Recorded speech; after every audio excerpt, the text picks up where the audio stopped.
Hi hello welcome to Jaar TV. రైతు రోదన కనిపించడం లేదా? అన్నదాతలు కన్నీళ్లు పెట్టుకుంటున్నా సీఎంకు బాధ లేదా? రోడ్డు మీద ధాన్యం తడిసి రైతన్నలు కన్నీళ్లు పెట్టుకుంటే ముఖ్యమంత్రి కనీసం కనికరం చూడటం లేదని బీఆర్ఎస్ వర్కింగ్ ప్రెసిడెంట్ కేటీఆర్ మండిపడ్డారు. 6 గ్యారెంటీలు 420 హామీలు అమలు చేయడం లేదని ప్రభుత్వాన్ని ప్రజలు తిడుతుంటే పైచాచిక ఆనందం పొందుతున్నారు రేవంత్ రెడ్డి అని నిలదీశారు. ప్రజల బాధలపై పైచాచిక ఆనందం పొందుతున్నారని బాటహంగా చెప్పుకుంటున్న ఇలాంటి ముఖ్యమంత్రిని ఏమనాలి అని ప్రశ్నించారు కేటీఆర్. ప్రజల కష్టాలు చూసి ప్రతిపక్ష సర్కార్ను ప్రశ్నిస్తుంటే సీఎం రేవంత్ రెడ్డి సాడిస్టుకు ప్లేయర్గా పొద్దుతున్నారని విమర్శించారు. దాదాపు 140 మంది గురుకుల విద్యార్థులు చనిపోయినా ప్రభుత్వంలో చలనం లేకపోవడం దురదృష్టకరమని వాపోయారు. నిరంతరం విద్యుత్ సరఫరా చేయలేక రాష్ట్రం చీకట్లోకి వెళ్తుంటే ముఖ్యమంత్రికి ఏమాత్రం సిగ్గనిపించడం లేదని ధ్వజమెత్తారు. మొదటి 3 నెలల్లో చేయలేని పనులను చివరి 6 నెలల్లో చేస్తానని రేవంత్ రెడ్డి చెప్తున్న మాయ మాటలను ప్రజలు అర్థం చేసుకోవాలని సూచించారు BRS working president KTR. Nirmala గారికి లాలయ్య గౌడ్ గారికి, విజయ్ గారికి, శంకర్ నాయక్ గారికి, చిటికెల శేఖర్ యాదవ్ గారికి అందరికీ పేరు పేరున ఈరోజు పార్టీలో ఇప్పుడే చాలా ఉద్విగ్నంగా తన ప్రస్థానాన్ని వివరిస్తూ మరి ఎందుకు ఇవాళ బీఆర్ఎస్లో నేను చేరుతున్నాను అని చాలా స్పష్టంగా క్లుప్తంగా మనందరికీ అర్థమయ్యేటట్టు మరి వివరించడమే కాకుండా పుట్టిన తన జన్మభూమికి తన వంతుగా ఉడతా భక్తిగా తాను చేయగలిగినంత తన సొంత కెపాసిటీలో చేస్తున్న మా సోదరుడు శ్రీధర్ గోవింద్ గారికి, అట్లాగే ఈ కార్యక్రమంలో మరి అక్కడ కల్వకుర్తిలో ఉన్న అరాచక పరిస్థితులను తట్టుకొని గెలిచి వచ్చిన మా సర్పంచ్ సోదరులందరికీ పేరు పేరున సోదరిమణులకి, గెలిచిన వాళ్ళకి కాకుండా ఓడినా ఇవాళ జెండా దించకుండా పోరాడుతున్న మా సోదరులకి సోదరిమణులకి వేరు పేరున అందరికీ, పత్రికా మిత్రులకి అందరికీ నమస్కారాలు. అధికారము రావడము పోవడము ఇవన్నీ కూడా రొటీన్గా జరిగే కార్యక్రమాలు. 5 ఏళ్లకు ఒకసారి ఎన్నికలు వస్తాయి. వచ్చినప్పుడు ప్రజలకి ఎవరు నచ్చితే వాళ్ళకి ఓట్లేస్తారు.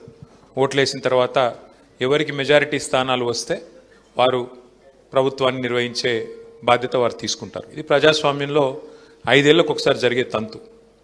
నాయకులు మారుతూ ఉంటారు, పార్టీలు మారుతూ ఉంటాయి, ప్రభుత్వాలు మారుతూ ఉంటాయి. కానీ ప్రజల స్థితిగతులు మారినాయా లేదా అని మాత్రం మనం విశ్లేషించుకోం.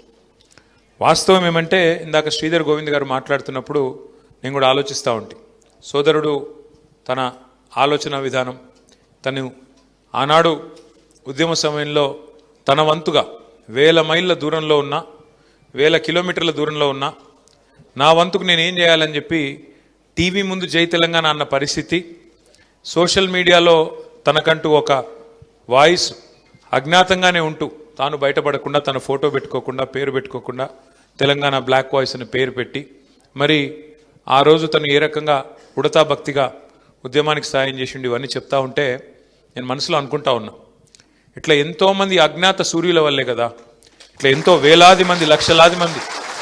ఇప్పుడు శ్రీధర్ గోవింద్ గారు చెప్తుంటే నాకు చాలా గొప్పగా అనిపించింది. సోదరుడు రాములు గారి గురించి చెప్పినారు.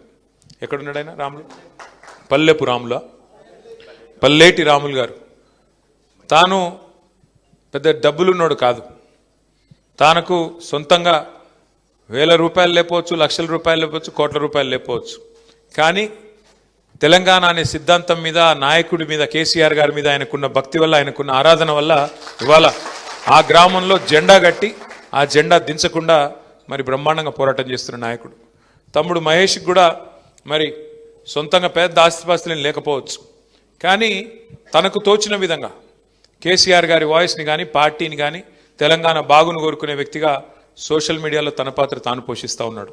ఇట్లా ఒక్కొక్కరుగా లెక్క పెట్టుకుంటూ పోతే కొన్ని లక్షల మంది గుండెలు, ఆర్ఎస్పీ గారు చెప్పినట్టు కొన్ని లక్షల గుండెలు ఇవాళ కొట్టుకుంటూ ఉన్నాయి. ఈ రాష్ట్రం బాగుండాలి, మా ప్రజలు బాగుండాలి, అధికారంలో ఎవరుంటే ఏమి కానీ మా వాళ్ళు బాగుండాలి, మా చెరువు బాగుండాలి, మా ఊరు బాగుండాలి, మా పరిస్థితి బాగుండాలి, మా రాష్ట్రం దేశంలో నెంబర్ 1 కావాలి, ఈ ఆరాటంతో కొట్లాడుతున్న వాళ్ళు ఉన్నారు. ఇవాళ మనం కూడా అధికారం ఏమి కొత్త కాదు. 25 ఏళ్ళు నిన్నగాక మొన్న మన పార్టీకి నిండినాయి. ఏప్రిల్ 27 నాడు 25 ఏళ్ళు నిండి 26వ ఏట పార్టీ అడుగుపెట్టింది. ఈ భారతదేశ చరిత్రలో మీరు చూసినట్టయితే వేళ్ల మీద లెక్క పెట్టొచ్చు ఎన్ని పార్టీలు 25 ఏళ్ల పైచిలుకు మనగలిగిన పార్టీలు, బతకగలిగిన పార్టీలు, బట్టగట్టగిన పార్టీలు ఎన్ని అంటే ఏళ్ల మీద లెక్క పెట్టచ్చు. అదే మన తెలుగు రాష్ట్రాలు చూస్తే ఇదివరకు ఉమ్మడి ఆంధ్రప్రదేశ్, ఇప్పుడు తెలంగాణ ఆంధ్రప్రదేశ్ చూస్తే రెండే పార్టీలు కదా. 25 ఏళ్ల పైగా నిలబడ్డ పార్టీలు రెండే కదా. 43 ఏళ్ల కింద పుట్టిన తెలుగుదేశం పార్టీ, 83 పుట్టిన తెలుగుదేశం పార్టీ ఒకటి, రెండవది 2001లో పుట్టిన టీఆర్ఎస్ పార్టీ, ఈరోజు బీఆర్ఎస్ పార్టీ రెండవది. అంటే ఇక్కడ ఆలోచించాల్సిన విషయం ఏంటి అంటే అధికారం ఉన్నదా లేదా అన్నది ముఖ్యం కాదు.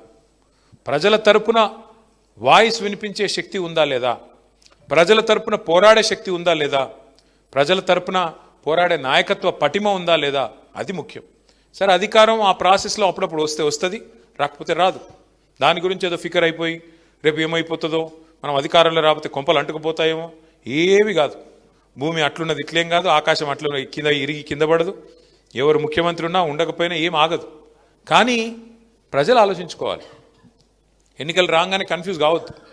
కేసీఆర్ గారు చిల్కకు చెప్పినాడు ప్రతి సభలో. మీ కల్వకుర్తికి కూడా వచ్చి చాలా సావధానంగా ఓపికగా చెప్పినారు కేసీఆర్ గారు. అమ్మ తొందరపడకండి, గందరగోళ పడకండి, ఆగం కాకండి. అదంటారు చూడండి, ఈయనగాచి నక్కల పాలు చేసినట్టు చేయకండి.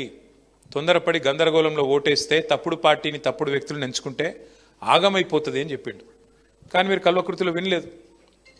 ఉమ్మడి పాలమూరు జిల్లాలో 14 స్థానాలుంటే 2 స్థానాల్లో మాత్రమే బీఆర్ఎస్ గెలిచింది, మిగతా 12లో కాంగ్రెస్ పార్టీ గెలిచింది. పాలమూరు బిడ్డను, పాలమూరు గోసదీరుస్తా, పాలమూరు దశ మారుస్తా అని చెప్పి గెలిచిన రేవంత్ రెడ్డి గారు ఇవాళ ముఖ్యమంత్రిగా ఉన్నారు. 2.5 ఏళ్ళు అయిపోయింది, 3 బడ్జెట్లు ప్రవేశపెట్టినారు.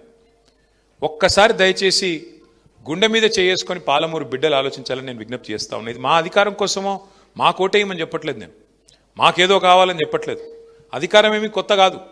14 ఏళ్ళు ఉద్యమంలో ఉన్నాం, 10 ఏళ్ళు అధికారంలో ఉన్నాం, గత 2.5 ఏళ్ళు ప్రతిపక్షంలో ఉన్నాం. మళ్ళీ గెలిస్తే అధికారం వస్తుంది, కొత్త ఏం కాదు అది. కానీ దయచేసి పాలమూరు బిడ్డలు ఆలోచన చేయాలి. 2.5 ఏళ్ల కాంగ్రెస్ ప్రభుత్వం, రేవంత్ రెడ్డి గారి ప్రభుత్వం పాలమూరుకి ఏమన్నా మంచి చేసిందా చెడు చేసిందా మీరు ఆలోచన చేయండి. 10 ఏళ్ల కేసీఆర్ గారి ప్రభుత్వం పాలమూరుకు మంచి చేసిందా చెడు చేసిందా అది కూడా బేరీజ్ వేసుకోండి. ఇవాళ ముఖ్యమంత్రి మీ జిల్లా బిడ్డ, కానీ మీ జిల్లాకి ఏమైనా లాభం జరిగిందా, మీ కల్వకుర్తికి ఏమైనా జరిగిందా, మీ మాడుగులకు ఏమైనా జరిగిందా, మీ అప్పారెడ్డిపల్లికి ఏమైనా జరిగిందా ఆలోచన చేసుకోండి. ఎందుకంటే కేసీఆర్ గారు ఆయన ఒక ప్రాంతానికి సంబంధించిన నాయకుడు కాదు, ఒక జిల్లాకు సంబంధించిన నాయకుడు కాదు, ఒక నియోజకవర్గానికి సంబంధించిన నాయకుడు కాదు. తాను ప్రాణాన్ని ఫనంగా పెట్టి కేసీఆర్ సచ్చుడో తెలంగాణ వచ్చుడో అని చెప్పి జిద్దు మీద కొట్లాడి తెలంగాణ తెచ్చిన నాయకుడు. అన్ని రాష్ట్రాలకు ముఖ్యమంత్రులు ఉంటారు, కానీ మన రాష్ట్రానికి రాష్ట్రాన్ని తెచ్చిన నాయకుడే ముఖ్యమంత్రి అయిండు, మొదటిసారి రెండోసారి. అందుకే ఏం జరిగింది, కేసీఆర్ గారు ఒక కల్వకుర్తికి ఇది చేయాలా లేకపోతే ఒక గజ్వేల్కి అది చేయాలని చూడలేదు. రాష్ట్రంలో ఉండే 45,000 చెరువులు మిషన్ కాకతీయ కింద తీసుకొని 45,000 చెరువుల్ని మరి బాగు చేయాలనే సంకల్పంతో బ్రహ్మాండంగా వరుసగా 4-5 ఏళ్ల పాటు మిషన్ కాకతీయ అనే ప్రోగ్రాం దాదాపు 24,000 కోట్ల రూపాయలతోని మంచిగా నడిపించే ప్రయత్నం చేసినాడు. ఎందుకంటే చెరువు బాగుంటే ఊరు బాగుంటుంది, చెరువు బాగుంటే రైతు బాగుంటాడు, రైతు చుట్టూ అలుముకున్న వ్యవస్థ బాగుంటుంది, గ్రామీణ ఆర్థిక వ్యవస్థ బాగుంటే గ్రామం బాగుంటుంది, కుల వృత్తులు బాగుంటే అన్నీ బాగుంటాయి. ఆ ప్రయత్నం చేసిండు. అట్లాగే మిషన్ భగీరథ ఉపాధ్యక్షుడు ఇక్కడ కూర్చున్నాడు, మాజీ ఉపాధ్యక్షుడు ఉప్పల వెంకటేష్. మిషన్ భగీరథ అనే ప్రోగ్రాము ఏదో ఆషామాషిగా పెట్టిన ప్రోగ్రాం కాదు, ఎవరికో ఒకరికి పదవి ఇచ్చినందుకు పెట్టిన ప్రోగ్రాం కాదు. సాధించుకున్న తెలంగాణలో మనం ఇంటింటికి సాగునీటి గోస లేకుండా, తాగునీటి గోస లేకుండా చేయాలనే ఉద్దేశంతో ఇంటింటికి నల్లా పెట్టి మా ఆడబిడ్డలు ఎవరు మళ్ళీ బిందెలు పట్టుకొని కుండలు పట్టుకొని రోడ్ల మీదకి వచ్చే పరిస్థితి ఉండొద్దు. వాళ్ళు లంబాడి తాండాల్లో ఉండొచ్చు, కోయగూడెంలో ఉండొచ్చు, లేదా చిన్న పల్లెలో ఉండొచ్చు, లేదా గ్రామంలో ఏ మూలకన్నా ఉండొచ్చు, ఎవరికి అవస్థ కావద్దు అని చెప్పి ఇంటింటికి నల్లా పెట్టి నీళ్ళు అడుగుతా, నేను నీళ్ళు ఇయ్యకపోతే ఆ పథకం పూర్తి చేయకపోతే నాకు ఓటేయకండి, ఓటు కూడా అడగనని చెప్పే దమ్మున నాయకుడు భారతదేశంలో ఒక కేసీఆర్ తప్ప ఎవరైనా ఉన్నారా? ఆలోచించండి. ఎన్నికల్లో కేసీఆర్ గారు అడ్డమైన హామీలు ఇవ్వలేదు. కాంగ్రెస్ వాళ్ళు కదా రాసి ఇచ్చినట్టు బాండ్ పేపర్లు రాసి ఇవ్వలేదు. 420 హామీలు ఇవ్వలేదు. ఒక్కొక్క వర్గాన్ని మోసం చేయడానికి డిక్లరేషన్ల పేరిట డ్రామా చేయలేదు. ఏం చేసినాడు? రైతు బంధు చెప్పిండా కేసీఆర్ మేనిఫెస్టోలో? చెప్పలేదు. భారతదేశంలో స్వాతంత్రం వచ్చి ఇప్పుడు 47లో స్వాతంత్రం వస్తే ఇంకో నెక్స్ట్ ఇయర్ చూస్తే 80 ఏళ్ళు అవుతుంది. ఇప్పుడు 79 ఏళ్ళు నుండి ఇంకో సంవత్సరం అయితే 80 ఏళ్లలో పడతాం. 80 ఏళ్ల స్వతంత్ర భారతదేశంలో ఎంతోమంది ప్రధానమంత్రులు, ముఖ్యమంత్రులు, ముఖ్యమైన మంత్రులు, కేంద్ర మంత్రులు, ఎంతోమంది పెద్ద పెద్ద పదవులు అధిష్ఠించినారు. మీ దగ్గర నుంచి కూడా జైపాల్ రెడ్డి గారు కూడా పెద్ద నాయకుడు అయినాడు, కేంద్ర మంత్రిగా పనిచేసినాడు. కానీ ఏం జరిగింది? రైతుల గురించి స్పీచ్లు, రైతుల గురించి డైలాగులు, నోట్లోంచి ప్రేమలు కారిపోయినాయి తప్ప ఎన్నడన్నా కేసీఆర్ గారు చేసినట్టు నీకు ఎన్ని ఎకరాలు ఉన్నాయన్న దాంతో నిమిత్తం లేకుండా నీకు 2 ఎకరాలు ఉంటే 2టికి, 10 ఎకరాలు ఉంటే 10టికి, ఎంత ఉంటే గంతకు రైతు బంధు అనే ప్రోగ్రాం పెట్టి 70 లక్షల మంది రైతుల ఖాతాల్లో 11 విడతలుగా 73,000 కోట్లు వేసిన నాయకుడు ఒక్కడన్నా ఉన్నాడు భారతదేశంలో? విచిత్రం ఏంటంటే మన వాళ్ళు కూడా ఆ రోజు మీరు దండం పెట్టే అవసరం లేకుండా, దరఖాస్తు పెట్టే అవసరం లేకుండా, మేనిఫెస్టోలో హామీ ఇవ్వకుండా, డిక్లరేషన్లను మోసం చేయకుండా, ఏ రకమైన వ్యవహారం చేయకుండా, మీకు కడుపులో చల్లగదలకుండా మరి 11 సార్లు రైతు బంధు వేస్తే అది అర్థం కాలేదు దాని విలువ మనకి. ఎందుకంటే అందుకే పెద్దలు చెప్తారు అడగందే అమ్మాయినా పెట్టదు అని. కేసీఆర్ గారు అడగకుండానే పెట్టిండు. పెడితే దాని విలువ అర్థం కాలే. ఏమనుకున్నారు? ఎవడుంటే ఏంలే రైతు బంధు అవుతుందా? కేసీఆర్ ఏమని ఇంట్లోకెళ్ళి ఇస్తున్నాడా? ఇట్లా మాటలు చాలామంది పుల్ల విరుపు మాటలు మాట్లాడిన ఊళ్ళల్లో. మరి ఇదివరకు ఉన్నోడు ఎవడన్నా ఇంట్లోకెళ్ళి ఇచ్చిండా? ఇంటెనక పొలం అమ్మిచ్చిండా? లేదుగా. కానీ కేసీఆర్ ఇచ్చిన దాన్ని కూడా అపహాస్యం చేస్తూ ఇక అలా మళ్ళా కోడిగుడ్డు మీద ఈకలు వీకుడు. అగో జైపాల్ యాదవ్కి ఎంత తక్కువైంది? ఆయనకి 60 ఎకరాలు ఉంది, గాయనకి ఎందుకు ఇస్తున్నావు రైతు బంధు? అరే నీది నీకు వస్తుంది కదా అన్న అంటే లే గాయనకి ఎందుకు ఇస్తున్నావు, పెద్ద ఆయనకి ఎందుకు ఇస్తున్నావు అని అట్లా కొండిపెట్టుడు ఇవన్నీ జరిగినాయి. మొత్తానికి కల్వకుర్తిలా కాంగ్రెస్ ఆయనని గెలిపించిండ్రు, మన వాళ్ళని ఒడగొట్టిర్రు. మరి ఇవాళ ఏమైంది? రైతు బంధు పడుతుందా? 2 సార్లు ఎగ్గొట్టిండా లేదా? మరి ఎవరున్నా నడుస్తుంది ఏమి కాదనుకుంటే ఆఖరికి యూరియా బస్తాలు దొరుకుతున్నాయా? మక్కలు కొంటుండా, శనిగలు కొంటుండా, వరి కొంటుండా, బోనస్ అన్నాడు బోనస్ పడుతుందా? ఏం జరుగుతుంది మరి? యూరియా దొరకదు, కరెంటు రాదు, రైతు బంధు పడదు, కొనుగోలు కేంద్రాలు తెరవరు, తెరిస్తే మళ్ళీ అందులో రైస్ మిల్లులు అలాట్మెంట్ చేయరు, ధాన్యం జోకరు, కొనుగోలు చేయరు, కొనుగోలు చేస్తే బోనస్ ఇవ్వాలి కాబట్టి ఆ పని చేయరు. అందుకే ఓటేసేటప్పుడు ఆగమైతే, ఓటేసేటప్పుడు అయ్యో ఎవడైతే ఏమిలే జైపాల్ యాదవ్ మంచోడు కాదు, ఈయన మంచోడు కాదు, గాయన మంచోడు కాదు అని రాగాలు తీసి చాలామంది ఏమనుకున్నారు తెలుసా? కల్వకుర్తి తాలూకాలో పోతే జైపాల్ యాదవ్ పోతాడు కానీ కేసీఆర్ ఉంటాడు కదా అనుకున్నారు. అంతేనా? అనుకుర్రా? ఎట్లా ఉంటాడా నాకు అర్థం కాదు. జైపాల్ యాదవ్ పోతే ఆయన ఎట్లుంటాడు మరి? ఒక్కొక్కరు అట్లే అనుకుంటే అటు కల్వకుర్తిలో అట్లే అనుకుర్రు, పక్కన నాగర్ కర్నూలులో అట్లే అనుకుర్రు, అవతల అచ్చంపేటోడు అట్లే అనుకున్నాడు, ఇవతల జడ్చర్లోడు అట్లే అనుకున్నాడు. ఏమైంది దాంతోనా? ఎవరిదొకరు మాట్లాడుకోకుండా మీరు ఆయనతో గుద్దేసినారు, చూస్తే కేసీఆర్ గారే పోయినారు. కాబట్టి ఒక్కసారి ఓటేసేటప్పుడు మనం గుర్తుపెట్టుకోవాల్సిన లాజిక్ ఏమంటే అక్కడ ఎమ్మెల్యేలు గెలవకపోతే కేసీఆర్ గారు సీఎం ఎట్లయితారు? కారు కదా. అందుకే కేసీఆర్ గారు ఏదైనా నిర్ణయం తీసుకున్నాడు అంటే మన గురించి ఆలోచించే తీసుకుని ఉంటాడు. మనకు రైతు బంధు ఇచ్చేటప్పుడు ఎట్లయితే ఆలోచించి మనం అడగకుండానే తీసుకున్నాడో, జైపాల్ యాదవ్ను పంపించినట్టు కూడా ఏదో ఆలోచించే తీసుకుని ఉంటాడు. ఆయన ఇంకొక ఏదో ఆలోచన ఉండింటది, ఒక బలహీన వర్గాల నాయకుని నిలబెట్టినాడు అని ఆలోచించి మనం ఓట్లే వేసి ఉండాలా. కానీ ఏ లేదు, సరే పోయింది, అయిపోయింది అది. కానీ అట్లని చెప్పేసి ప్రభుత్వంలో ఏం తప్పులు జరగలేదు అని నేను అనను. ఇంతకుముందు శ్రీధర్ గోవింద్ ఒక మంచి మాట అన్నాడు. ఏమన్నాడు? అన్న మీరు పైన పిలుపునిస్తున్నారు కానీ అన్ని కిందికి రావడం లేదు, ఏదో మొక్కుబడిగా జరుగుతున్నాయి కొన్ని కార్యక్రమాలు అని. రెండో మాట ఏమన్నాడు? ఎవరైనా స్థానిక సమస్యల విషయంలో చొరవగా ముందుకు పోదాం, నేను అప్పారెడ్డిపల్లిలో మా చెరువు కబ్జా అవుతుందని నేను కొట్లాడినట్టు స్థానికంగా కొట్లాడతలేరు, క్రియాశీలంగా లేరు అని. కానీ శ్రీధర్ ఏమవుతుందంటే ఏ మనిషి కూడా 24 గంటలు యాక్టివ్గా ఉండలేడు తమ్ముడు. ఏ మనిషి కూడా, ఏ కార్యకర్త కూడా. ఎందుకంటే ఆయన ఇప్పుడు మా తమ్ముడు రాములు ఉన్నాడు ఫర్ ఎగ్జాంపుల్, పిల్లల్ని పోషించాలి, మరి వాళ్ళ బువ్వ చూసుకోవాలి, చదువులు చూసుకోవాలి, సంసారం చూసుకోవాలి, మీదికెళ్ళి ఈ పని కూడా చేయాలి. అంతేనా? కాబట్టి 24 గంటలు ఒకటే పని చేయమంటే చేయరాదు. రెండోది స్థానిక సమస్యలు. ఓడిపోయినాక మనిషి అంటోనికి ఎవరికైనా నీరసం వస్తుంది. మళ్ళీ మనకేం మామూలు దెబ్బలు తగిలినాయి గత 2.5 సంవత్సరాల్లో. ఓడిపోయినాం 23 డిసెంబర్లో. వెంటనే కేసీఆర్ గారికి మన నాయకుడికి ఆయనకు పెద్ద గాయమైంది, రెండోసారి హిప్ ఫ్రాక్చర్ అయింది, అదో పెద్ద 4 నెలల అవస్థ. ఆ తర్వాత మధ్యలో మీకు తెలుసు 10 మంది ఎమ్మెల్యేలు వెళ్ళిపోయినారు, 10 మంది ఎమ్మెల్యేలను తీసుకొని పోయినారు కాంగ్రెస్ వాళ్ళు, రేవంత్ రెడ్డి గారు. ఇంకోవైపు పార్లమెంట్లో ఆర్ఎస్ ప్రవీణ్ లాంటి నాయకుడిని పెట్టినా నాగర్ కర్నూల్లో మనం గెలవలేకపోయినాం. అంటే ఒక విచిత్రమైన పరిస్థితి. ఇవన్నీ చూసినాక దెబ్బ మీద దెబ్బ తగిలినప్పుడు నిరుత్సాహం మనిషికి వస్తుంది. అది కేసీఆర్కైనా వస్తుంది, కింది స్థాయిలో గ్రామ స్థాయిలో ఉండే మా రాములన్నకైనా వస్తుంది. రాకుండా ఎట్లుంటుంది? మరి స్థానిక సమస్యల మీద కొట్లాడాలంటే ఏమనిపిస్తుంది శ్రీధర్ అంటే, అరే నువ్వు కత్తెమో వానికిచ్చినావు, యుద్ధం నన్ను చేయమంటున్నావు, ఇదెక్కడి కథ అనిపిస్తుందా అనిపించదా? మరి గెలిపించిన కాశిరెడ్డి నారాయణ రెడ్డి ఏం చేస్తుండు, రెండవ స్థానంలో వచ్చిన ఆచార్య ఏం చేస్తాడు, ఇటు కేంద్ర ప్రభుత్వం అటు రాష్ట్ర ప్రభుత్వం ఉంది కదా, మరి మీరు కూడా మమ్మల్ని వద్దనుకుంటారు కదా, కొన్ని రోజులు కానీతి సుతాంతి అని మనకు కూడా అనిపించాలి కదా తమ్మి.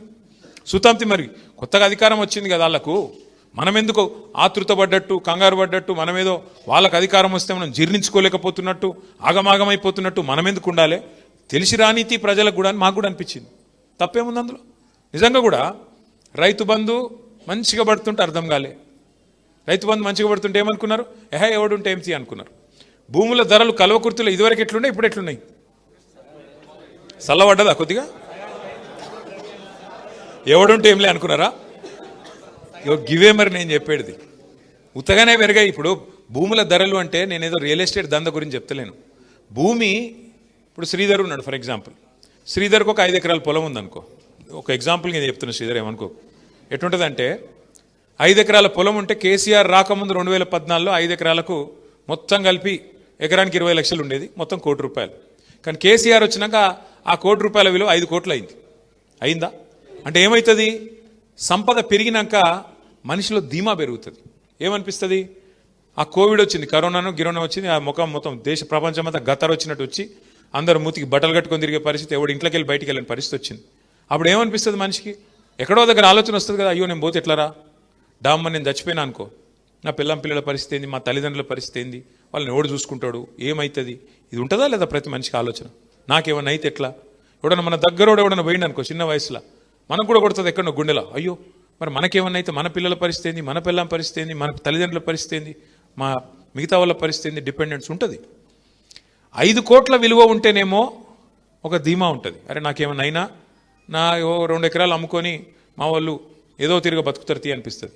అదే మళ్ళీ డామన్ పడ్డదనుకో, మళ్ళీ 5 కోట్లు వచ్చి మళ్ళీ ₹1 కోటి పడ్డదనుకో, ఏమనిపిస్తుంది? నీ ఆస్తి, నీ విలువ, నీ సంపద నీ కన్న ముంగట హారతి కర్పూరం లెక్క కరిగిపోతుంటే బాధ అనిపిస్తుందా అనిపించదా?